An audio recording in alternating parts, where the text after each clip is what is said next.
الحمد لله نحمده ونستعينه ونستغفره ونعوذ بالله من شرور أنفسنا ومن سيئات أعمالنا من يهده الله فلا مضل له ومن يضلل فلا هادي له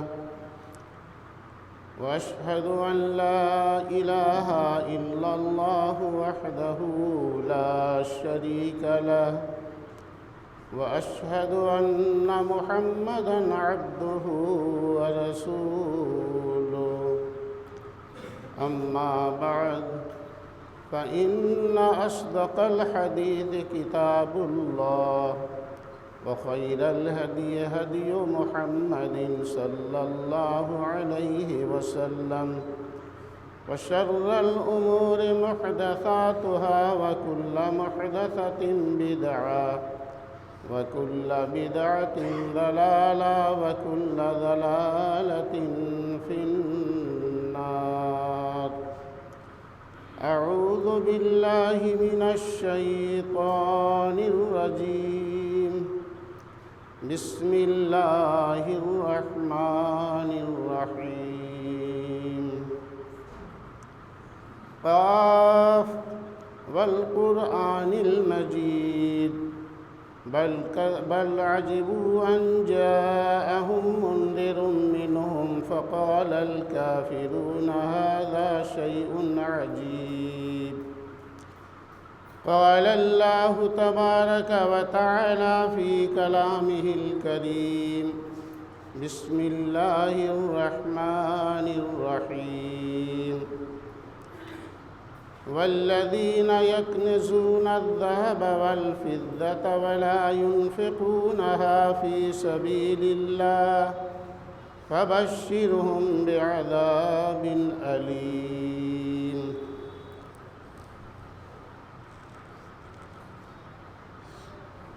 حضرات گرامی،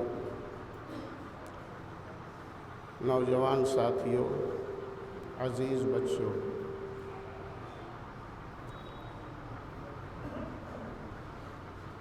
ہر طرح کی تعریفات، توصیفات، حمد و ثنا، بڑائی اور کبریائی رب العالمین کے ساتھ مخصوص ہے۔ رب العالمین نے ہمیں انسانی شکل و سوجھ بوجھ دے کر کے پیدا کیا، اور اس سوجھ بوجھ کو کام میں لانے کے لیے ہر دور میں، ہر زمانے میں اللہ رب العالمین نے نبیوں کو، رسولوں کو، اولیاء کو مبعوث فرمایا، تاکہ انسان کو ان کے سوجھ بوجھ کے مطابق جو ہدایتیں نصیب ہوں گی، جو رہنمائی کی جائے گی، اس کو اختیار کر کے اللہ رب العالمین کا مقرب بندہ بن سکے۔ انہی انبیاء اور رسولوں کے آخری کڑی ہمارے آقا و مولا احمدی مجتبیٰ محمد مصطفیٰ رسول اکرم صلی اللہ علیہ وسلم۔ نبی محمد الرسول اللہ صلی اللہ علیہ وسلم کی بعثت اور آپ کی وفات، اسی کے درمیان میں امت محمدیہ کی شریعت ہے۔ ہمارے نبی صلی اللہ علیہ وسلم مکہ کی 13 سالہ زندگی میں توحید ہی کی پرچار کیے، توحید ہی کی نشر و اشاعت کیے۔ اس کے بعد جب اللہ تبارک و تعالیٰ کے حکم سے مدینہ ہجرت کیے، تب یہاں آ کر کے شریعت کی تنفیذ ہوئی۔ مدینہ آنے کے بعد سن 2 ہجری میں اللہ تبارک و تعالیٰ نے نبی محمد رسول اللہ صلی اللہ علیہ وسلم پر روزہ کو فرض کیا۔ اور اسی سال سن 2 ہجری ہی میں اللہ تبارک و تعالیٰ نے زکوٰۃ کو بھی فرض کیا۔ سن 2 ہجری میں روزہ کو فرض کیا اور اسی سال اللہ تبارک و تعالیٰ نے زکوٰۃ کو فرض کیا۔ روزے کے متعلق تو باتیں برابر ہوتی رہتی ہے، لیکن زکوٰۃ کے سلسلے میں باتیں بہت کم ہوتی ہیں۔ تو میں سوچتا ہوں کہ آج زکوٰۃ کے سلسلے میں کچھ باتیں رکھی جائے۔ زکوٰۃ کو اللہ تبارک و تعالیٰ نے فرض قرار دیا ہے اس شخص کے لیے جس کے پاس 52.5 تولہ چاندی یا 7.5 تولہ سونا اگر اس کے پاس ہو تو اس کے لیے زکوٰۃ فرض ہے، اور زکوٰۃ کا انکار اگر کرے تو اللہ کے نبی نے فرمایا کہ وہ کافر بھی ہو جاتا ہے۔ جیسے نماز کا منکر کافر ہوتا ہے، زکوٰۃ کا منکر بھی کافر ہوگا، اس میں کوئی شک نہیں۔ زکوٰۃ کو اللہ تبارک و تعالیٰ نے ان لوگوں پر فرض کیا جن کے لیے یہ مخصوص چیزیں ہیں، یعنی سونا یا اس کے برابر کرنسی یا چاندی یا اس کے برابر کرنسی۔ 52.5 تولہ چاندی کتنا ہوتا ہے؟ حدیث کا لفظ ہے کہ 200 درہم اگر ہمارے پاس ہے، 200 درہم کرنسی ہے یا چاندی ہے یا اس کے مقدار میں میری تجارت کی کوئی چیز ہے تو ہمارے اوپر زکوٰۃ فرض ہے۔ 200 درہم کتنا ہوتا ہے؟ 1 درہم برابر ہوتا، 1 درہم یا اس کو مثقال بھی کہتے ہیں، تو 1 درہم برابر ہوتا ہے 2 گرام پوائنٹ 25، یعنی 2 گرام 25 پوائنٹ میں 1 درہم ہوتا ہے۔ اس 1 درہم کو 2.25 یعنی 25 کو اگر 200 سے گنا دیں، ضرب دیں، تو ہمارا نکل جاتا ہے 595 گرام۔ 595 گرام اگر ہمارے پاس چاندی ہے یا اس سے زیادہ ہے تو زکوٰۃ فرض ہے۔ 595 گرام کو اگر ہم مان لیں کہ 70,000 روپیہ کلو چاندی بکتا ہے تو اس حساب سے 41,650 روپیہ بنتا ہے۔ 1 درہم برابر 2.25 گرام، اس کو 200 سے جب ہم ضرب دیں گے، گنا کریں گے تو 595 گرام آئے گا۔ 595 گرام کو اگر ہم چاندی کا بھاؤ پکڑتے ہیں تو 595 کو 70,000 روپیہ کلو کے حساب سے اگر پکڑیں، بازار کا ہیر پھیر ہو سکتا ہے، تو اگر 70,000 روپیہ کلو کے حساب سے اگر پکڑا جائے تو اس کی قیمت آتی ہے 41,650 روپیہ۔ یہ 41,650 روپیہ اگر ہمارے پاس حولان حول ہو، یعنی 1 سال وہ ہمارے پاس موجود رہتا ہو، وہ خرچ نہیں ہوتا ہو، چاہے بینک میں رہتا ہو یا تجارت کی پونجی کی حیثیت سے ہو، تو ہمارے اوپر زکوٰۃ فرض ہو جائے گا۔ یہ علماء کا متفق علیہ فیصلہ ہے۔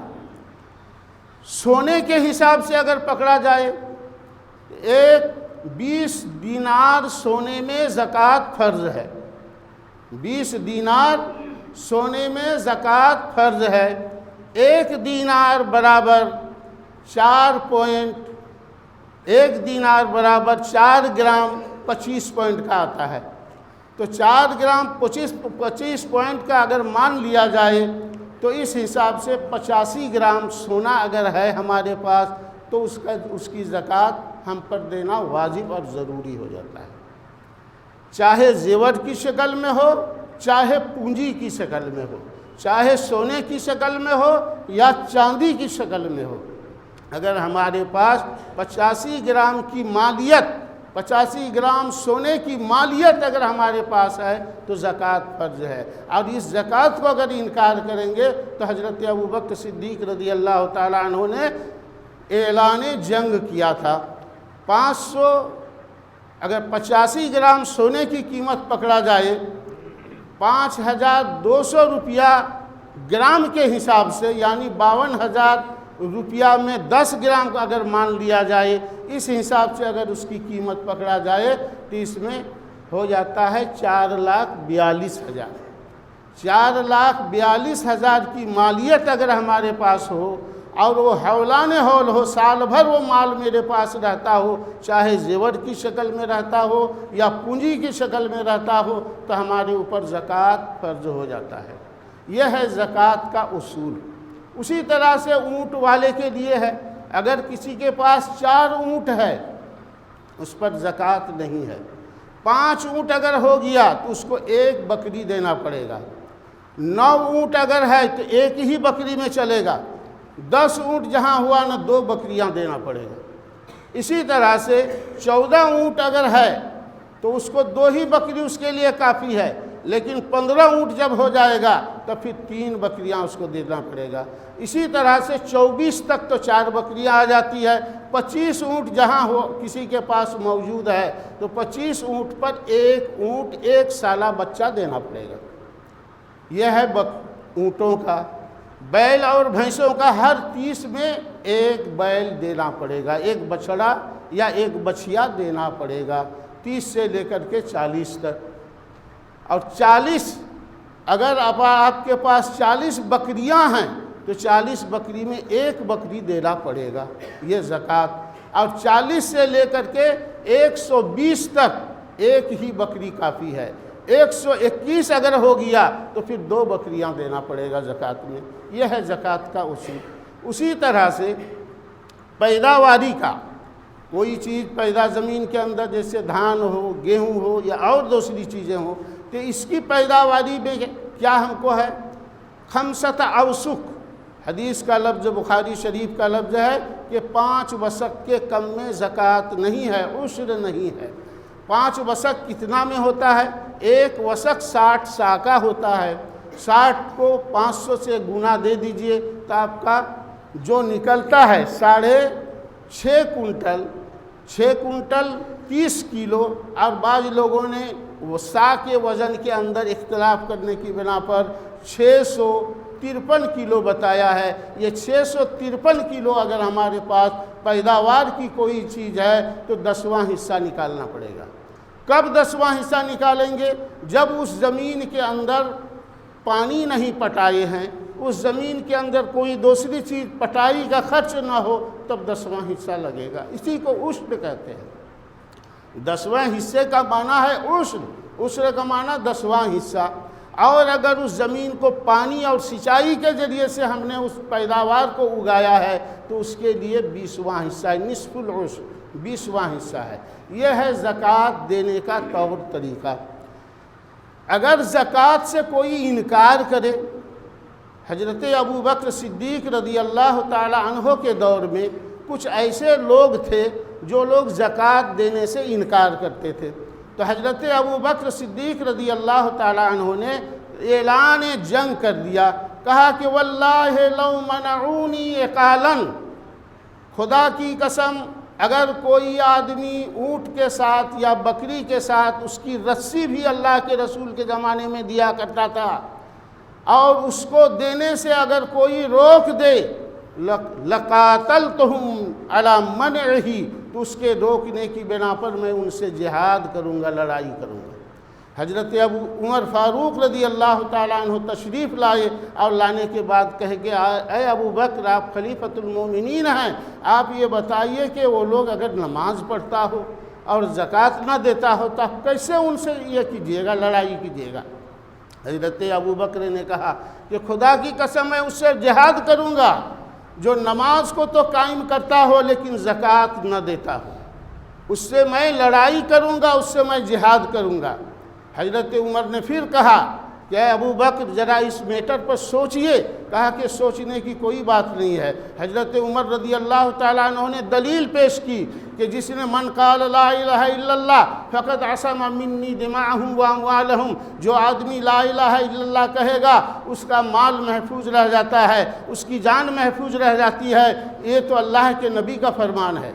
حضرت ابو بکر صدیق رضی اللہ تعالیٰ عنہ نے کہا کہ دیکھو، جو کوئی من فرق بین الصلاۃ والزکوٰۃ لأقاتلنہم، خدا کی قسم اگر کوئی آدمی نماز اور زکوٰۃ کے درمیان میں کسی طرح کی تفریق کرے گا، الگ الگ سوچ رکھے گا، تو میں اس سے ضرور لڑوں گا، اس سے ضرور جہاد کروں گا. یہ حضرت ابو بکر صدیق رضی اللہ تعالی عنہ کا معمول تھا. حضرت عمر فاروق رضی اللہ تعالی عنہ نے کہا کہ ٹھیک ہے. کچھ دیر سمجھنے کے بعد حضرت عمر نے کہا کہ لقد شرح اللہ صدر ابی بکر فی الاسلام، اسلام کے لیے حضرت ابو بکر صدیق رضی اللہ تعالی عنہ کے سینے کو اللہ تبارک و تعالی نے کھول دیا ہے. یعنی دین کی باتیں سمجھنے کے لیے حضرت ابو بکر کا سینہ بہت ہی کشادہ ہے اور ابو بکر کی سوچ ہی صحیح ہے. تو یہ ہے زکوٰۃ کی اہمیت. اگر زکوٰۃ کے حقدار، آپ زکوٰۃ دینے کے لائق ہو چکے ہیں، 41,650 روپیہ آپ کے پاس ہے یا اس سے زیادہ ہے، اور حولان حول سال بھر وہ مال آپ کے پاس بینک کے اندر ہو یا تجارتی پونجی کے اندر ہو یا گھر کے ایرنچس کے اندر ہو، آپ نے اس کو رکھا ہے، تو اس کی زکوٰۃ دینا ضروری اور فرض اور واجب ہے. اگر نہ دیں، اللہ کے نبی محمد رسول اللہ صلی اللہ علیہ وسلم نے فرمایا کہ زکوٰۃ جس کے اوپر فرض ہے اگر نہ دے تو اس کا نام کنز ہے. بغیر زکوٰۃ دیے ہوئے مال جو رکھیں گے اس کو کنز کہا جاتا ہے، اور یہ کنز قیامت کے دن اس کے لیے وبال جان ہوگا. کس طرح سے وبال جان ہوگا؟ کہ من آتاہ اللہ مالا فلم یؤد زکوٰۃ مالہ، جس آدمی کو اللہ تبارک و تعالیٰ نے مال دیا ہے، یعنی نصاب سے زیادہ اس کے پاس مال ہے، نصاب برابر مال ہے، فلم یؤد زکوٰۃ مالہ، اس نے مال کی زکوٰۃ کو ادا نہیں کیا، تو قیامت کے دن گنجا سانپ بنا کر کے اس کے مال کو گنجا سانپ بنائے گا. شجاعاً اقرع، گنجا سانپ بنائے گا، اور بنانے کے بعد قیامت کے دن اس کے توق میں سیطوق، اس کے گلے کے اندر توق پہنایا جائے گا، اس کو ہار بنایا جائے گا. اور وہ کیا کرے گا؟ سانپ سلام کرے گا؟ سلام نہیں کرے گا، وہ سانپ اس کو ڈانسے گا. وہ سانپ اس کو ڈانسے گا کہ یہ، اور کہے گا کہ تمہارے ہی تو ہم مال ہیں، انا مالو کا و انا کنزو کا، میں تمہارا مال ہوں، میں تمہارا خزانہ ہوں، جس کو تم بڑی محنت کے ساتھ جمع کر کے رکھے تھے، وہی چیز تو میں ہوں. اس لیے اللہ کے نبی محمد رسول اللہ صلی اللہ علیہ وسلم کے زمانے میں صحابہ اکرام جتنے تھے سبھوں نے زکوٰۃ نصاب کے برابر جب ہوا تو زکوٰۃ دیا. ایک عورت، ایک صحابیہ نبی محمد رسول اللہ صلی اللہ علیہ وسلم کے دربار میں حاضر ہوتی ہے. اس کے ہاتھ میں 2 کنگن پہنا ہوا تھا. مفسرین یا محدثین حضرات بیان کرتے ہیں کہ وہ نصاب کے مقدار میں تھا یا اس سے بھی زیادہ تھا. اللہ کے نبی صلی اللہ علیہ وسلم نے پوچھا کیا تم اس کا زکوٰۃ دیتے ہو؟ کہا کہ نہیں. کہا کہ کیا تم پسند کرتے ہو کہ یہ تمہارے لیے وبال جان بن جائے، تمہارے ہاتھ کے اندر سانپ کا کنگن پہنایا جائے؟ کیا تم اس کو پسند کرتے ہو؟ کہا کہ نہیں. فوراً وہ جا کر کے اس کا زکوٰۃ ادا کرتی ہے. یہ نبی محمد رسول اللہ صلی اللہ علیہ وسلم کے زمانے کی یہ حالت ہے. صحابہ اکرام، اس کے بعد تابعین، تبع تابعین، سبھوں نے زکوٰۃ کی اہمیت کو سمجھا، اور زکوٰۃ ادا کرنے پر سب کوئی مجبور نہیں، شریعت کا پابند ہوئے. زکوٰۃ نہ دینے پر وہ خزانہ جو ہوتا ہے، آپ نے قارون کا زمانہ سنا ہوگا، قارون کی حالت اور اس کی تاریخ سنی ہوگی. قرآن کے اندر سورہ قصص میں اللہ تبارک و تعالیٰ نے قارون کا حال بیان کیا ہے. قارون کی حالت بیان کیا ہے کہ اللہ تبارک و تعالیٰ نے قارون کو بہت زیادہ خزانہ دیا تھا، اور اتنا خزانہ دیا تھا کہ ایک جماعت، طاقتور جماعت، اس کے خزانے کی کنجیاں اٹھانے میں دقت محسوس کرتی تھی. طاقتور اولی قوت، ایک طاقتور جماعت اس کے خزانے کی کنجیاں اٹھانے میں بوجھا محسوس کرتی تھی۔ اللہ تبارک و تعالیٰ کے نبی حضرت موسیٰ علیہ السلام کا دور تھا۔ حضرت موسیٰ علیہ السلام نے کہا کہ اس مال کی زکوٰۃ نکالو، اللہ نے جو تم کو دیا ہے اس کو بطور نعمت شمار کر کے اس کی زکوٰۃ نکالو۔ وہ حساب کیا، مفسرین حضرات لکھتے ہیں کہ وہ حساب کیا، کرنے کے بعد وہ سوچا کہ اتنی بڑی مقدار میں مال ہم کیسے کر کے خرچ کریں گے، خرچ نہیں کیا۔ نہ کرنے کے بعد قوم کے لوگوں نے اسے سمجھایا کہ دیکھو فساد کی طرف مت جاؤ، اور فساد کا مطلب زکوٰۃ نہ دینے کی طرف مت جاؤ، ورنہ اللہ تبارک و تعالیٰ تمہاری حالت کو برباد کر دے گا۔ چنانچہ وہ مانا نہیں، نہ ماننے کی وجہ سے اس کی سزا کیا ہوئی، اللہ رب العالمین نے قرآن کریم کے اندر خود بیان کیا کہ فَخَسَفْنَا بِهِ وَبِدَارِهِ الْأَرْضَ، ہم نے اس کو اور اس کے خزانے کو، اس کے گھر کو، تمام چیزوں کو زمین کے اندر دھسا دیا۔ فَخَسَفْنَا بِهِ، اس کو دھسایا، وَبِدَارِهِ، اس کے گھر کو دھسایا، جو جس گھر کے اندر بہت ہی شان آن بان شان کے ساتھ رہتا تھا، اس گھر کو بھی اللہ تبارک و تعالیٰ نے دھسا دیا۔ یہ دھسا دینا یہ ہمارے لیے عبرت ہے۔ قرآن کریم کے اندر جو بیان کیا ہے، اگر ہم اور آپ مسلمان ہیں تو قرآن کریم کے بیان کو سامنے رکھ کر کے اپنے مال کی جو زکوٰۃ ہوتی ہے، نصاب کے اوپر جو پہنچ گئے ہیں، وہ زکوٰۃ ادا کریں۔ اگر زکوٰۃ نہ ادا کریں گے، نہیں ادا کریں گے، تو اللہ تبارک و تعالیٰ کے عذاب کے لیے تیار رہیں کہ کب اللہ رب العالمین عذاب نازل کرے گا۔ سورہ نون والقلم کے اندر ایک واقعہ بیان فرمایا ہے۔ اللہ تبارک و تعالیٰ نے خود قرآن کریم کے اندر بیان فرمایا، اِنَّا بَلَوْنَاهُمْ كَمَا بَلَوْنَا أَصْحَابَ الْجَنَّةِ إِذْ أَقْسَمُوا لَيَصْرِمُنَّهَا مُصْبِحِينَ وَلَا يَسْتَثْنُونَ فَطَافَ عَلَيْهَا طَائِفٌ مِّن رَّبِّكَ وَهُمْ نَائِمُونَ۔ مکہ کے اندر ایک آدمی کا ایک باغان تھا۔ اس باغان کے اندر وہ یہ کیا کرتا تھا کہ اس کی جتنے بھی فصلیں ہوتی تھیں، اس فصل کو 3 حصہ کیا کرتا تھا۔ ایک حصہ خود کھاتا تھا، دوسرا حصہ فقیروں کو دیتا تھا، تیسرا حصہ باغان ہی کے اندر خرچ کرتا تھا۔ یہ ان کا عمل تھا، یہ ان کا دستور تھا۔ ہوا کیا، جب بچے سب بڑے ہو گئے، بوڑھے دنیا سے گزر گئے، تب ان لوگوں کی سوچ ایک الگ آئی، کیونکہ نئے خیالات کے آدمی اپنے مال کو فراوانی کرنے میں، اضافہ کرنے میں طرح طرح کی سوچ رکھتے ہیں۔ لڑکوں نے سوچا کہ ہمارے والد بہت ہی بے وقوف تھے، اپنی اگائے ہوئی، اپنی محنت کیے ہوئے فصل کو غریبوں میں تقسیم کرتے تھے، یہ تو اچھا کام نہیں تھا۔ بچوں نے آپس میں مشورہ کیا، اور مشورہ کرنے کے بعد کہا کہ ہم لوگ ایسا کریں گے کہ راتوں رات ایک دن جائیں گے صبح سے پہلے، اور جانے کے بعد فصل کو کاٹ کر کے لے آئیں گے، فقیروں کو، محتاجوں کو معلوم نہیں ہوگا، اور ہم لوگ سارے فصل کو لے کے چلے آئیں گے۔ اللہ رب العالمین نے اسی کا نقشہ قرآن کریم کے اندر سورہ قلم میں کھینچا، نون والقلم وما یسطرون کے اندر، کہ اِنَّا بَلَوْنَاهُمْ كَمَا بَلَوْنَا أَصْحَابَ الْجَنَّةِ، یقیناً ہم نے مکہ والوں کو آزمایا جس طریقے سے باغ والے کو آزمایا تھا۔ باغ والے کا کیا تھا؟ اِذْ أَقْسَمُوا لَيَصْرِمُنَّهَا مُصْبِحِينَ، ان کے اولاد نے یہ قسم کھائی کہ ہم لوگ صبح سویرے اپنے باغان کے اندر جو فصل ہے اس کو کاٹ کر کے لے آئیں گے۔ وَلَا يَسْتَثْنُونَ، انشاءاللہ بھی نہیں کہا۔ فطاف علیہا طائف من ربک وہم نائمون، وہ لوگ رات کو یہ مشورہ کرتے ہیں، اور صبح ہوتی ہے، صبح سے پہلے وہ لوگ جاتے ہیں، اللہ تبارک و تعالیٰ کی طرف سے آفت آتی ہے، اور اس باغان کو اللہ تبارک و تعالیٰ جلا کر کے خاک اور خاک کر دیتا ہے۔ فاصبحت کالصریم، کٹے ہوئے پھل کی طرح، جلے ہوئے پھل کی طرح، جلے ہوئے باغان کی طرح اس باغان کو کر دیا۔ اب ان لوگ نکلے، اور نکلنے کے بعد باغان کی طرف چلے، باغان کے پاس سے کراس کر رہے ہیں، گزر رہے ہیں، لیکن پتہ نہیں چل رہا ہے کہ ہمارا یہ باغان ہے، کیونکہ باغ تو ہرا بھرا دیکھا تھا، اور وہ ہرا بھرا باغ جو ہے تو جلے ہوئے راکھ کی طرح ہے۔ اللہ تبارک و تعالیٰ نے جلا ہوا راکھ کی طرح اس کو کر دیا۔ فاصبحت کالصریم فتنادوا مصبحین ان اغدوا علی حرثکم ان کنتم صارمین، چلو ہمارے کھیتیوں کی طرف اگر پھل کاٹنے والے ہو۔ فانطلقوا وهم يتخافتون، راستے میں آہستہ آہستہ بات کرتے ہوئے وہ لوگ چلے۔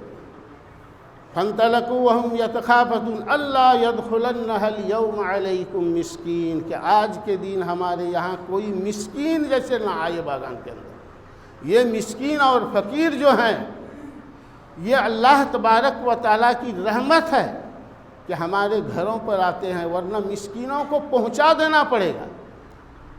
یہ اللہ تبارک و تعالیٰ کا ایک بہت ہی بڑا اصول اور نیم بنا ہوا ہے کہ فقیر اور مسکین بھی اللہ نے اس سماج کے اندر بنایا، اور متمول اور صاحب ثروت و صاحب جلوت اور صاحب جاہ و جلال والا بھی بنایا، لیکن اللہ تبارک و تعالیٰ نے صاحب عزت کو اس لیے عزت نہیں بخشی ہے کہ وہ عزت کا یہ تھا، عزت کے لائق تھا۔ اللہ تبارک و تعالیٰ کی نبی محمد رسول اللہ صلی اللہ علیہ وسلم کا فرمان ہے، ان اللہ یعطی الدنیا من یحب ومن لا یحب ولا یعطی الدین الا من احب۔ اللہ تبارک و تعالیٰ مال دیتا ہے اس شخص کو جس کو پسند کرتا ہے اور جس کو نہیں بھی پسند کرتا ہے۔ کیوں؟ آزمائش کے لیے کہ ہمارے مال کو یہ صحیح ڈھنگ سے ہمارے بتائے ہوئے راستے کے مطابق خرچ کرتا ہے یا نہیں۔ یہ ایک مال جو ہے یہ مت سمجھیے کہ یہ ہماری ہنرمندی کی بنا پر، ہماری عقل مندی کی بنا پر، ہماری دانش مندی کی بنا پر اللہ نے ہم کو دیا ہے۔ مال تو یہ ایک اللہ تبارک و تعالیٰ کی طرف سے آزمائش ہے۔ یہ اور اللہ نے بتا بھی دیا، انما اموالکم و اولادکم فتنہ، تمہاری اولاد اور تمہارے مال یہ ایک آزمائش کی چیز ہے۔ اس آزمائش کے اندر کون کھڑے اور کون کھوٹے اترتے ہو، اس چیز کو دیکھنا ہے۔ کہ میرے بھائی اور دوستو، بات یہ ہے کہ زکوٰۃ ہر اس آدمی پر فرض اور ضروری اور واجب ہے جو نصاب پر پہنچ جاتا ہے اور نصاب سے زیادہ اس کے پاس یا نصاب سے زیادہ اس کے پاس مال رہتا ہے۔ اور نصاب یہ ہے کہ آپ کے پاس اگر 595 گرام برابر سونا ہے یا اس کے برابر کرنسی ہے، نوٹ ہے، اور وہ حولان حول ہوتا ہے، ایک سال وہ گردش کرتا ہے آپ ہی کے ہاتھ پر، تو اس کی زکوٰۃ نکالنا واجب اور ضروری اور فرض ہے۔ اگر نہ نکالیں، انکار کریں، تو ممکن ہے کہ آپ اسلام کے دائرے سے نکل جائیں گے۔ جس طرح سے کوئی نماز کا انکار کرے وہ دائرہ اسلام سے نکل جاتا ہے، زکوٰۃ کا منکر جو ہے وہ بھی دائرہ اسلام سے نکل جاتا ہے، اسلام کے دائرہ سے خارج ہو جاتا ہے۔ کیونکہ مال ایک ایسی چیز ہے جس کی محبت کو اللہ تبارک و تعالیٰ پرکھتا ہے کہ تم ہمارے فرمان کے مطابق اس کو نکالتے ہو یا مال کے ساتھ تمہاری محبت زیادہ ہے۔ اس لیے جو زکوٰۃ کے مقدار یا نصاب پر پہنچ جاتے ہیں وہ زکوٰۃ دیں، اور جس کے پاس اتنی مقدار پر نہیں ہے وہ خرچ کریں اللہ کے راستے میں۔ کیوں کہ مثل الذین ينفقون اموالهم فی سبیل اللہ، جو لوگ اللہ کے راستے میں، ان لوگوں کی مثال جو لوگ اللہ کے راستے میں خرچ کرتے ہیں، جس چیز کو اللہ تبارک و تعالیٰ نے انہیں دیا ہے اس کو اللہ کے راستے میں خرچ کرتے ہیں، کمثل حبۃ انبتت سبع سنابل فی کل سنبلۃ مئۃ حبۃ، وہ ایک دانے کی مثال ہے۔ آپ کا 1 روپیہ ایک دانہ ہے، اور اسی دانے کو اللہ تبارک و تعالیٰ بڑھاتا ہے، اور بڑھانے کے بعد اس میں 7 بالیاں جس طریقے سے دانہ سے اگلتا ہے اور ہر بالی کے اندر 100 دانے ہوتے ہیں، اسی طریقے سے اللہ تبارک و تعالیٰ آپ کے 1 روپیے سے اس کو بڑھاتے بڑھاتے ایک پہاڑ کی طرح بڑھا دیتا ہے، 700 تک پہنچا دیتا ہے، اور اس سے بھی زیادہ اگر اللہ تبارک و تعالیٰ چاہے تو اس کو بڑھاتا ہے۔ کیونکہ حدیث کے اندر ہے، بخاری شریف کی روایت ہے، نبی محمد رسول اللہ صلی اللہ علیہ وسلم فرماتے ہیں کہ صدقہ ویسے ہی ہے جس طرح سے کہ ایک پھلوا چھوٹا بچڑا ہے، اس بچڑے کو اس کا مالک جس طریقے سے پرورش کر کے بڑھاتا ہے، تو اسی طرح سے صدقہ 1 روپیہ 2 روپیہ ہے، اس کو اللہ تبارک و تعالیٰ اپنے بینک میں رکھ کر کے اس کو اضافہ کرتا ہے، بڑھاتا ہے۔ اور اللہ کے نبی محمد رسول اللہ صلی اللہ علیہ وسلم نے فرمایا، ترمذی شریف کی حدیث ہے، اس کے اندر ہے کہ اللہ کے رسول قسم کھا کے فرماتے ہیں، اور مسند احمد کی روایت ہے جس کے اندر یہ ہے کہ اللہ کے نبی صلی اللہ علیہ وسلم نے فرمایا، ما نقصت صدقۃ من مال شیئا، ما نقصت صدقۃ من مال شیئا، صدقہ سے کبھی بھی کوئی مال کو اللہ تبارک و تعالیٰ گھٹاتا نہیں ہے۔ یہ یقین اگر ہمارے دل کے اندر ہو تو یقیناً ہم اللہ کے راستے میں خرچ کریں گے۔ ایک کسان کو دیکھیے، وہ بہترین اور قیمتی دانہ کو زمین کے اندر صرف اس لیے گاڑ دیتا ہے کہ اس کی ایک امید اور ایک یقین ہے کہ اس دانہ سے ہم کو اور بھی دانے اگیں گے، مل آئیں گا، اور یہ دانہ کا اگانے والا حقیقت میں اللہ تبارک و تعالیٰ ہے۔ سورہ واقعہ کے اندر اللہ رب العالمین نے فرمایا اَأَنْتُمْ تَزْرَعُونَهُ أَمْ نَحْنُ الزَّارِعُونَ، تم کھیتی کرتے ہو نہ کھیتی ہم کرتے ہیں، کھیتی تو اللہ تبارک و تعالیٰ کرتا ہے۔ تو اسی طرح سے ہم صدقہ اگر کریں گے تو اس صدقے سے مال کے اندر اضافہ ہوگا، زکوٰۃ ادا کریں گے تو مال کے اندر اضافہ ہوگا۔ یہ اضافہ کرنے والا کون ہے تو اوپر والا۔ ہم اور آپ اپنی تجارت اور بزنس کو اس وقت تک فروغ نہیں دے سکتے ہیں جب تک کہ اوپر والے کا آدیش اور حکم نہ ہو۔ انہی باتوں کے ساتھ میں خطبہ کو ختم کر رہا ہوں کیونکہ وقت ہو گیا آپ لوگوں کا۔ اللہ تبارک و تعالی ہم سبوں کو شریعت کے مسائل سمجھنے کی توفیق عنایت فرمائے۔ اچھا، اور ایک ضروری بات یہ ہے کہ کچھ لوگوں کا یہ عمل ہے کہ صدقہ اور زکوٰۃ کے مال کو نکالتے ہیں، نکالنے کے بعد اسی زکوٰۃ کے روپیے، پیسے، کرنسی سے کپڑا خریدتے ہیں۔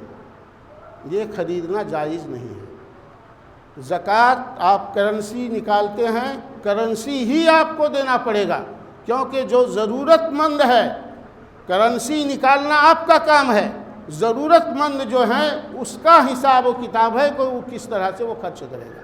آپ مان لیجئے کہ زکوٰۃ کے روپیے سے آپ نے کسی کو ایک ساڑی دے دی، ایک لنگی دے دیا، اور اس کو دوا کی ضرورت ہے، تو کیا اس لنگی یا ساڑی کو بیچ کر کے دوا خریدے گا؟ نہیں۔ اسی لیے علماء کا متفقہ فیصلہ ہے کہ زکوٰۃ کے کرنسی سے آپ کسی سامان کو خرید کر کے محتاجوں میں نہیں دے سکتے ہیں۔ آپ کا کرنسی نکلا، آپ کرنسی نکالیے۔ آپ اگر کپڑے کے بزنس مین ہیں اور اس کو حساب کر کے لگائے اور اس سے کپڑا نکال رہے ہیں تو آپ کے لیے جائز ہے، لیکن آپ کرنسی نکال کر کے اس کرنسی کو اپنے تصرف میں لا کر کے اپنے مطابق کپڑا یا اناج خرید کر کے دیں گے، یہ جائز نہیں ہے۔ اس لیے اس سے ذرا ہوشیاری برتی ہے۔ بارک اللہ لنا ولکم فی القرآن العظیم ونفعنا وإیاکم بالآیات والذکر الحکیم انہ تعالی جواد